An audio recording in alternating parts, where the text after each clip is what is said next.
So, jangan anggap mungkinlah hobi korang main getah ke korang rasa boring. Ada orang tengok. Tak ada, babe. Hobi korang main pensel, pusing-pusing pensel. Buat je. Buat rekod je. Pusing-pusing pensel ke patah-patahkan penutup pensel ke. Bagi bunyi-bunyi. Main pemadam yang zaman I kita. pernah nampak satu video ni random. Tapi I suka tengok. Sorry lah. Orang korek-korek kelumomo daripada rambut. Pecahkan jerawat. Pecahkan jerawat. Dia ni suka tengok. I suka gila tengok tu. Macam kalau korang memang suka pecahkan jerawat kan. kan. Memang disgusting. Tapi I rasa satisfied sangat dengan benda tu. Itu aku memang advice sangat. So aku baru 2 bulan aku dah dapat. Okay guys, sorry dah lama tak post video. Last kita post video, kita berjalan di tepi pantai. 2 video terakhir kita jalan di tepi pantai. So sekarang ni adalah video terakhir aku. Ada cakap yang kita orang akan jalan ke pantai di Malaysia, pantai terbaik di Malaysia. Tapi gagal guys. Kita sekarang berada di hospital. So aku akan explain kenapa. So masa lepas video yang kita buat kat Tanoi tu, pantai kat Tanoi dan Karun Beach tu, malam tu anak perempuan kita orang mengadu. Dia kata mual, dia nak muntah-muntah. Esoknya pada hari Khamis lepas hari ni hari Ahad. So itu hari Rabu yang kita buat video kat Tanoi tu.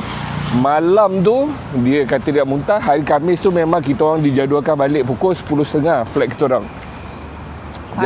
Pagi tu pun dia, malam tu bila dia rasa mual, kita kata okey tak apa, try tu tidur pasal dah lewat malam juga. Pasal pagi nak bangun. Bila bangun dia pagi tu dia rasa mual, dia terus muntah yang banyak. Jadi kita orang pun terus ke airport. Flight pukul 10.30. Pagi buta kita orang dah bangun. Panjang ke airport 1 jam tu pun dia mual, nak muntah. Kita orang dah sediakan plastik semua. And bila dekat airport dah mula rasa dia ada temperature. Jadi bila kat dalam flight kita orang naik Malaysia Airlines. So aku ada post appreciation letter dekat dalam Facebook aku. Puji ada satu stewardess ni, nama dia apa? Alamak. Nah, you pegang, I check kan. Kena sebut.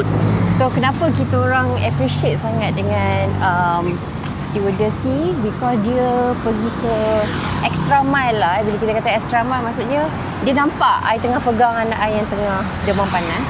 Nama dia Rosidah Mansur. Rosidah Mansur, flight MH787 dari Phuket ke Kuala Lumpur 5 Jun 2025 pukul 10.30 pagi. Kepada Kak Rosidah, terima kasih kerana of your concern.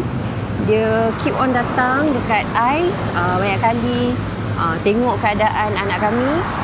Lepas tu offer nak carikan 100 plus. Dia nak tanya nak perlukan Panadol ke tak. Tapi cuma Maria dia tak boleh makan telur ubat pil. Jadi bila kita tengok ada concern macam tu, yelah kita berada di negara orang kan. Lagi-lagi di atas flight kita rasa foreign. Ubat-ubatan semua kita bawa, tapi semua dalam check-in luggage. Tak boleh bawa liquid kan dekat dalam hand carry. Sebelum fly pun kita dah bagi ubat dah. Jadi terima kasih lah kepada Puan Rosidah kan. Kak Rosidah kerana your concern membuatkan kami lagi terharu lah yang okey. Nasib baiklah ada rakyat Malaysia. Kalau tidak kita rasa macam jauh betul lah. Pasal kita dah lama tak workout. Last workout is jalan yang hari Rabu lepas tu lah. So bini aku paksa aku asyik duduk hospital. Dah rasa macam sakit-sakit. Jadi ada nurse tengah jaga anak. Jadi kita cakap dia pun dah kuat sikit. Cuma dia masih dari dalam kuarantin lagi. Doktor tak kasi dia keluar bilik. Pasal dia kena rotavirus ni very infectious untuk budak-budak yang bawah 12 tahun. Tapi sebelum kita cakap pasal rotavirus, kita ada banyak sangat teori lah. I think sebagai ibu bapa kita memang macam-macam teori. Anak makan apa, kenapa dia jadi macam tu. Jadi macam I pula memang ingat dia food poisoning. Wira pula ingat Maria ni kena gastrik lah, kena appendix semua. Jadi masa kita orang landed tu memang terus immediately kita orang terus pergi klinik GP. Mara dia tak nak naik Grab pasal dia memang rasa mual, dia naik muntah. And then naik Grab lagi buat dia rasa muntah, so kita naik ERL. And then sampai ke rumah jalan kaki. Dia sanggup tak nak naik kereta tu. Hujan dengan dia punya nak pengsan tu. So bila sampai ke rumah, kita pergi ke klinik, and then dekat klinik dia treat based on symptom yang kita bagi tahu. Dan malam tu dengan ubat-ubat kita dah bagi pun, dia jadi panas spike sampai nak kat 40. Lagi muntah. Jadi kita orang pergi ke ER untuk yelah pasal dia dah panas sangat kan. So kita orang risau. Tapi the reason kenapa juga kita ingat dia macam boleh bertahan lepas jumpa GP tu, because kita nak monitor dia malam tu kan. Sekiranya keadaan dia bertambah baik pada hari Jumaat, kami sepatutnya ke arah destinasi yang lain. So sepatutnya Jumaat lepas kita patut fly ke Langkawi untuk jumpa pada keluarga aku yang berkumpul di Langkawi lah. Untuk beraya haji lah. Beraya haji. Sebenarnya original plan aku ke Langkawi 30 hari bulan ke 31? 30 hari bulan. Maknanya Sabtu minggu lepas. 30 hari bulan Mei. And then because of slow down sikit. Kita orang nak pergi ke Koh Lipe. Jadi kita nak spend 4 malam di Koh Lipe. Tapi barulah aku tahu Koh Lipe monsoon. Jadi tak ada ferry direct ke low season. Low season. You pernah cerita dalam video lepas. Jadi terpaksa lah cancel yang Sabtu tu punya flight ke Langkawi. Jadi kita orang decided untuk pergi ke Phuket. Bila di Phuket, bila kita orang kira-kira financially, pergi Phuket maknanya tambah tiket pergi balik ke Phuket, dan hotel di Phuket lagi murah daripada kita orang duduk 9 hari di Langkawi. Jadi kita orang beli tiket baru untuk ke Langkawi hari Jumaat. Itu pun burn. Dan hari ni patut kita orang balik daripada Langkawi pun burn. Maknanya 4 tiket pergi hari 31 hari bulan, dan 6 hari bulan hari Jumaat lepas patut 4 tiket pergi dan 4 tiket balik hari ni. Jadi 12 tiket burn. Tapi yalah, benda ni semua tak dirancang. Betul. Ada lagi dia punya hikmah dia lah.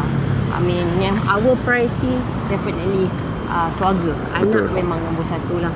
I mean 12 tiket burn ke apa tu tak apalah. Jadi ada soalan subscribers yang tanya siapa bapa Wira.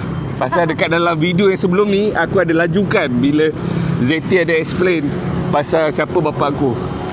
So itu terpaksa tunggu lah. Kita surprise lah guys. Itu terpaksa tunggu. I mean tak adalah Tan Sri ke Datuk Sri ke. Tak adalah. Korang tak kenal pun. Korang tak kenal. Tapi orang yang biasa pergi Langkawi kenal lah. Tapi kita saja je lah nak buat surprise gimmick lah sikit supaya korang tengok lah next episode tu apa kan. Tapi tak apa, ada time lagi. Of course journey ni berpanjangan, journey YouTube Wira ni. Jadi kita akan bawakan je lah kepada episode point video ni. Hari ni bila nak berjalan ni, wife aku cakap, jom lah kita jalan sambil buat podcast. Tapi nak tajuk apa?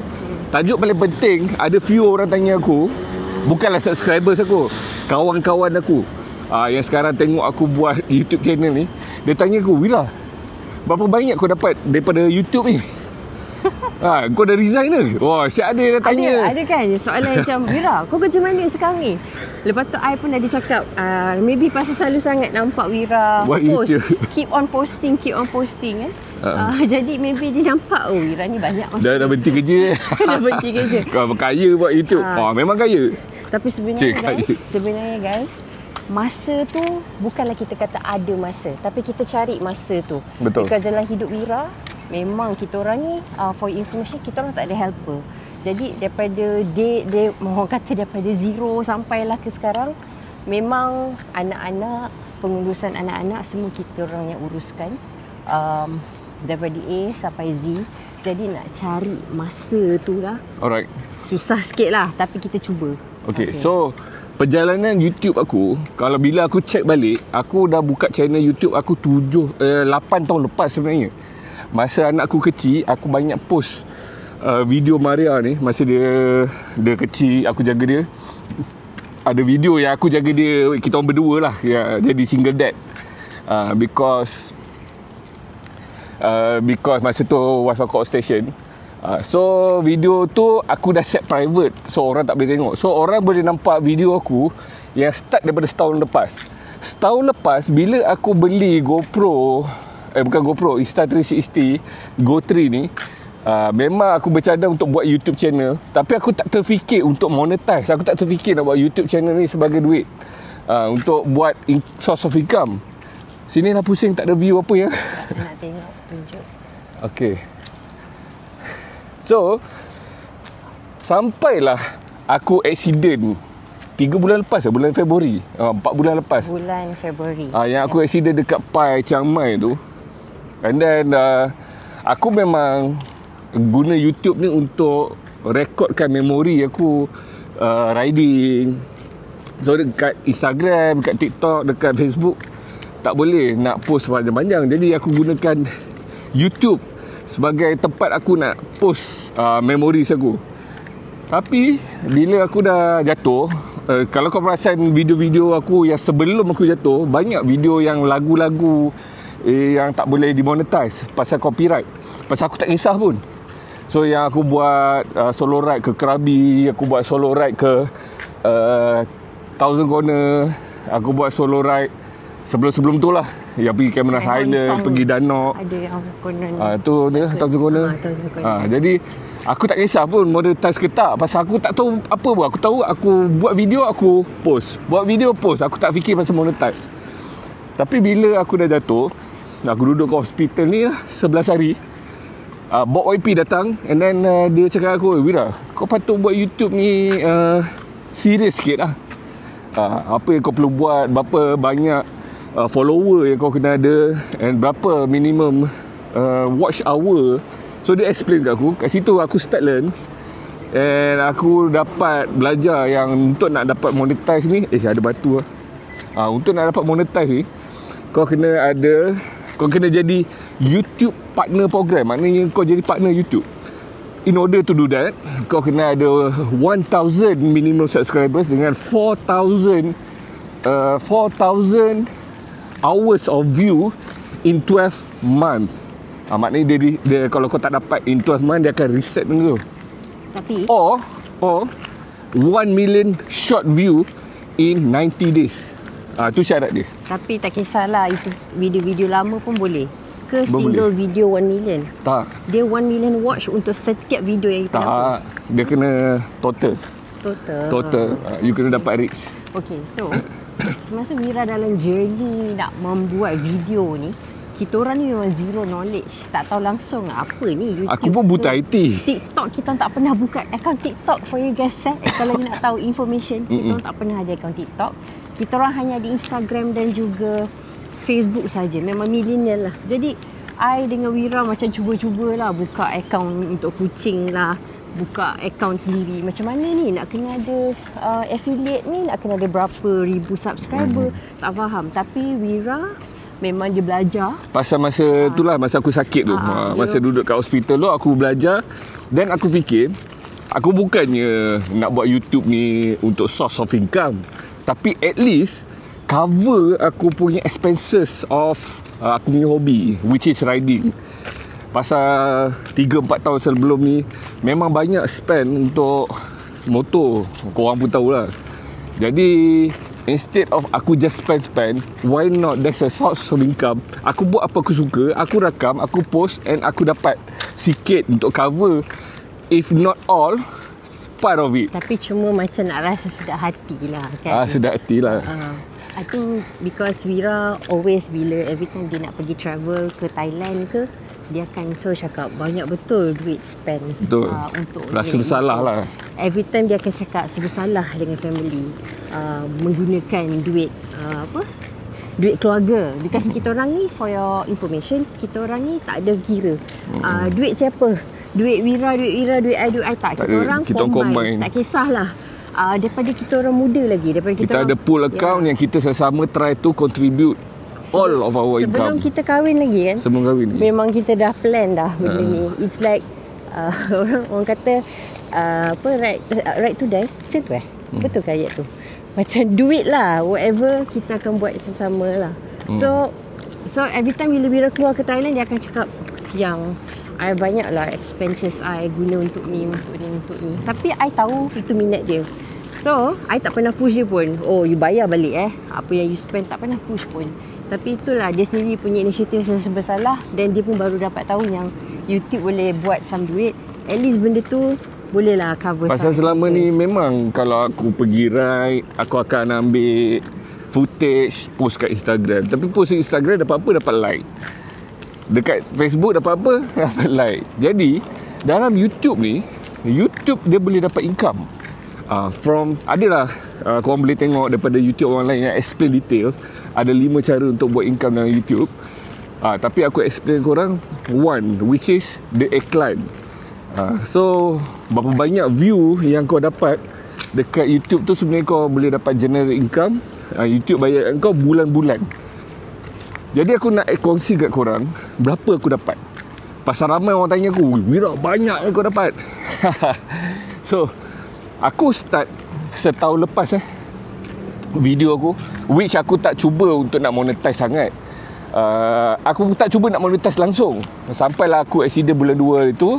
Start bulan 2 baru aku fokus. Bila aku dah keluar daripada hospital, yang start aku fokus is video-video zone test aku. So dalam video-video zone test, aku beli zone test, aku dapat zone test. Itu memang start aku nak target untuk nak dapatkan 1000 subscribers. Alhamdulillah memang cepat dapat. Aku rasa because of zone test tu. Zone test 368G tu, aku dapat one of the first batch. Right timing. Masa aku dapat motor tu, aku explain kat korang, kalau korang tengok video-video zone test aku tak boleh ride. Orang lain datang ambil motor aku ride pasal aku masih dalam recovery proses. Doktor tak kasi aku ride, bini aku pun tak kasi aku ride. Jadi orang lain yang ambil motor aku. Walaupun orang lain ambil 2 video yang pertama tu, aku tak ride pun, aku buat video. Alhamdulillah aku dapat banyak view and banyak subscribers daripada video-video tu. So memang right timing.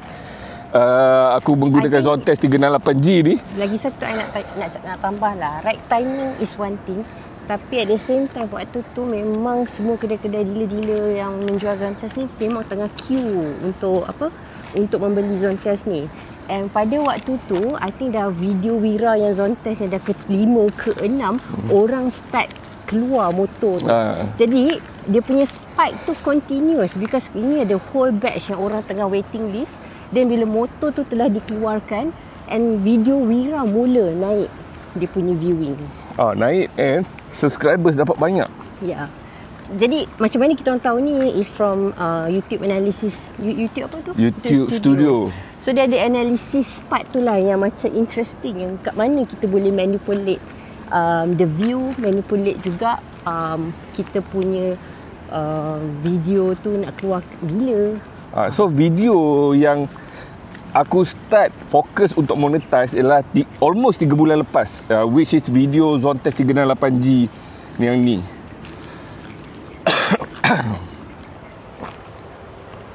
Yang ni. Ini video pertama yang aku fokus untuk nak monetize. Start daripada video ni dapat berapa view? 11.4 ribu view. Untuk YouTuber yang masa tu aku punya follower tak sampai 100, dapat 11.4 ribu view, memang banyak. Jadi from here aku start posting. Sebulan lepas aku fokus, aku rasa aku dapat video, dapat 1000 subscribers dalam masa lebih kurang sebulan. Pasal aku fokus on zone test ni. Kalau korang perasan video ni, terima kasih 1000 subscribers. Ini 28 Mac. Sekarang bulan 6. Bulan 6. Baru berapa bulan? Baru 3 bulan 8 hari bulan. So lebih kurang 3 bulan lah. Ya. Okay, ini aku dapat aku punya monetize. Jom. Mula monetize lah, maksudnya boleh menghasilkan duit lah. Aku start monetize 1000 subscribers dan 4000 watch hours. So start baru ni aku dapat surat daripada YouTube, Google AdSense ada kat rumah, and aku dah start boleh monetize lah. Tapi aku tak cukup the minimum threshold lagi. Threshold untuk nak withdraw 100 USD dalam akaun. Betul. Pada hujung bulan 4 ini bulan 28 Mac. Okay, sebulan lepas tu, hujung bulan 4 aku dapat, which is okay, aku sebut sekarang $118. Bersamaan kalau convert patut nak dekat 500. Tapi aku rasa dia tolak tax. Aku dapat claim dalam 480 Ya, 480. dalam 400. 483 kan. Dapat RM483. Itu first payment aku lah. So aku cakap wow, dapat first payment lah. I kan, to be honest, bila Wira kata boleh monetize tiap-tiap malam, semua video-video Wira yang sebelum tak boleh monetize, iaitu pasal dia ada copyright issue lagu kan. Pasal Wira punya moto kan ada lagu yang dia play kat situ. Jadi YouTube boleh detect kalau lagu tu adalah lagu yang tak boleh di-play kan, copyright issues. So apa kita orang buat tiap-tiap malam, kita orang ganti lagu tu dengan apa yang YouTube allow. So maybe video-video dia lama memang boleh buat. Ya, jadi video-video lama tu pun kita buatkan dia jadi monetize lah. Okay, so berbalik kepada 118 US dollar tu. Tunjuk ni. Sekejap. Yang bawah. Nampak? Okay, 118.3 USD. Itu first payment aku yang untuk bulan April. Dan bulan Mac aku dah dapat sikit, tapi tak boleh dapat minimum threshold. So aku dapat payment ni untuk bulan April. Tapi payment pendapatan aku bulan April hanya aku boleh withdraw hujung bulan Mei. Maknanya bulan ke depannya. Okay, berapa pendapatan aku bulan Mei? Okay, pendapatan aku bulan Mei ni dia. Berapa tu? Kat sini lah kamera. $174 USD. So bersamaan dengan 800 lebih. 800 lebih. Aku tak tahu berapa amount. Apa pula 174 is 800 lebih? Kenapa? Berapa? Darab 4 lah. Okay. Oh yelah. Dah dekat 800. Dekat 800. Tapi aku tak tahu berapa net. Maknanya 700 lebih dalam bila dia tolak tax in ringgit. So dalam RM700 lebih. So dalam masa 2 bulan aku dah dapat cash daripada YouTube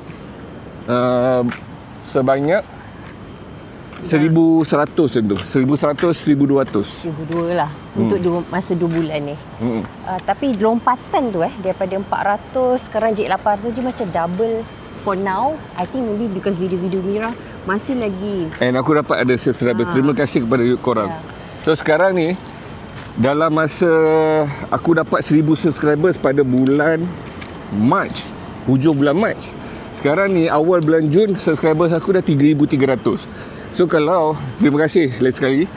So kalau aku keep aku punya video konsisten macam ni, kemungkinan aku akan reach 10,000 subscribers dalam masa 6 bulan lagi. And dengan tu pendapatan aku akan lebih lah.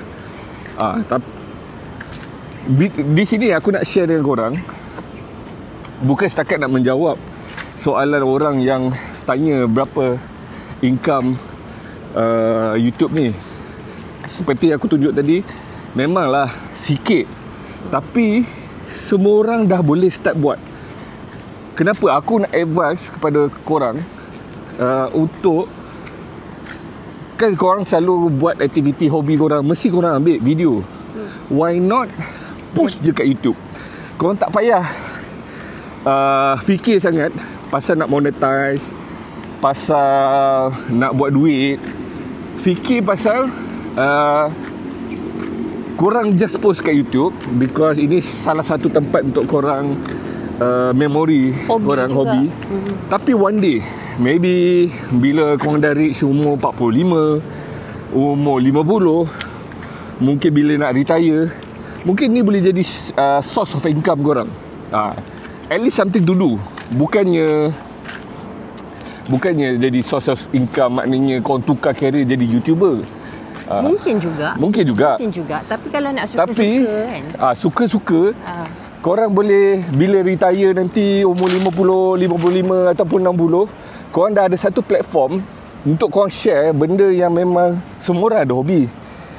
And korang boleh dapat income daripada situ. Itu nasihat aku untuk start seawal mungkin. Post je video apa-apa yang korang memang buat untuk Instagram, korang memang buat untuk TikTok. Post sekali dekat YouTube. Tak payah fikir sangat format-format ke apa. Hentam je. And korang akan dapat something lah, subscribers. And one day maybe bila korang buat ni suka-suka 2-3 tahun, korang dah dapat minimum threshold tu, yang 1000 subscribers dengan 4000 watch hours tu. And from there korang, aku dah perlu ni. Itulah. Biar I tambah pula disclaimer lah. I mean memang Wira buat ni baru masa berapa? 2 months? 3 months lah. 3 months lah. Di mana yang bulan March tu macam suka-suka je kan. Jadi memang terlampau awal lagi untuk kita katakan inilah dia yang terbaik untuk kami. Tak. Tapi kita nak cakap benda yang suka-suka pun boleh membuahkan hasil Macam this is the good news. Ini adalah benda berita baik untuk orang kat sana kan, yang memang berminat untuk dokumenkan segala benda yang diorang tengah buat. Jadi apa kata dokumenkan benda tu, masukkan dalam YouTube, ikut guideline YouTube kan, yang pasti ikut guideline YouTube. Lepas tu maybe one day dapat menghasilkan duit. Macam seronok apa macam untuk support hobi korang. Bukannya nak support live korang. Memang ada YouTuber yang jadikan benda ni 100%, which is good. Tapi untuk orang yang ada source of income lain, korang boleh jadikan ni untuk support hobi korang. Okay, dekat dalam YouTube ni, yang bila aku dah belajar, lagi ramai YouTuber, itu tak bermaksud, contohlah lepas aku post video ni, ada 1000 orang akan inspired dan jadi YouTuber. Benda tu takkan effect aku punya channel. Because bukannya pasal ada 1000 subscribers baru, 1000 YouTuber baru, orang dah tak tengok dah video aku. Bukan. Itu bukan, YouTube bukan macam tu. Bagi aku, bila ada 1000 YouTubers lain, 1000 YouTubers tu akan membawa ramai viewers baru, traffic baru, which akan lead juga ke video aku. Pasal itu how YouTube punya algorithm. From diorang, macam korang jadi YouTuber lepas ni, korang bawa 10 ke 20 orang lain untuk tengok video korang. From there akan ada 1%, 2% yang akan suggested untuk tengok video aku. Bagi aku macam tu. Sebab tu YouTuber bagi aku tak ada competition. Kita competition kepada YouTuber adalah TikTok, adalah platform-platform lain. Pasal orang dah tengok ke arah tu, orang kurang tengok YouTube. The traffic tu dah diluted pergi ke tempat lain. Tapi kan sebelum tu lah I nak cakap, maybe viewer you ni ada juga minat-minat lain, bukan sahaja motor. Betul. Apa yang kita perasan juga daripada YouTube punya analytics ni, for example kalau you buat video pasal kucing, itu memang traffic cepat je. Pasal kucing ni, semua orang suka kucing, semua orang suka anjing yang cute-cute ni. Betul. Jadi kadang-kadang anak-anak kita pun kalau main kat meja makan tu, tiba-tiba tengok kucing berjam-jam boleh kan. Macam toys review ke apa, itu pun boleh. And ada masa aku buat review dekat dalam video aku, kucing aku datang, video tu jadi affected. Ramai orang tengok pasal kucing aku ada kat dalam traffic video tu. Daripada kucing punya algorithm ke apa? I think so lah. Okay, so kita nak heading back. Harap apa yang aku share ni dapat inspired korang untuk buka YouTube channel. Aku sangat-sangat advise korang, because apa yang aku lalui ni, advice daripada YouTuber macam Bob YP menginspired aku, dan aku gunakan benda ni, apa yang aku dah belajar, untuk inspire korang. Pasal korang boleh generate income daripada hobi korang. Buat benda yang korang suka. Jangan, contohnya korang suka kereta, tapi korang rasa video memancing banyak, korang tak minat memancing, korang paksa diri korang untuk buat memancing untuk YouTube punya konten. Jangan buat macam tu. Teruskan dengan konten kereta kau, kau tukar minyak hitam, kau ambil je video, tak payah bercakap pun ada. Video yang tak bercakap pun aku nampak sampai 1 juta view. Ada video yang ASMR tu. ASMR sambil berjalan. Kat situ Video kemas-kemas rumah. betul, kemas rumah, bangun tidur, morning in Japan. Ya, slow living. Slow living in Japan. I suka juga macam tu. I suka tengok. Yang apa, Azerbaijan tu. Azerbaijan yang cooking show. Yang couple tu. cuci Itu cooking. mak I tengok. Asyik Berjuta-juta orang tengok. So jangan anggap mungkinlah hobi korang main getah ke, korang rasa boring. Ada orang tengok. Tak ada, babe. Hobi korang main pensel, pusing-pusing pensel, buat je. Buat rekod je, pusing-pusing pensel ke, patah-patahkan penutup pensel ke. Bagi bunyi-bunyi. Main pemadam yang zaman I pernah kita nampak satu video ni random, tapi I suka tengok. Sorry lah. Orang korek-korek keluar daripada rambut. pecahkan jerawat. Pecahkan Dia ni jerawat. suka tengok. I suka gila tengok tu. Macam kalau korang memang suka pecahkan jerawat sorry kan. guys, memang disgusting. Tapi I rasa satisfied sangat dengan benda tu. Itu aku memang advice sangat. So aku baru 2 bulan, aku dah dapat 1,100. Memanglah sikit. Ada orang kata okey, ada orang kata alah sikitnya tak nak buat. Tapi tak tahu.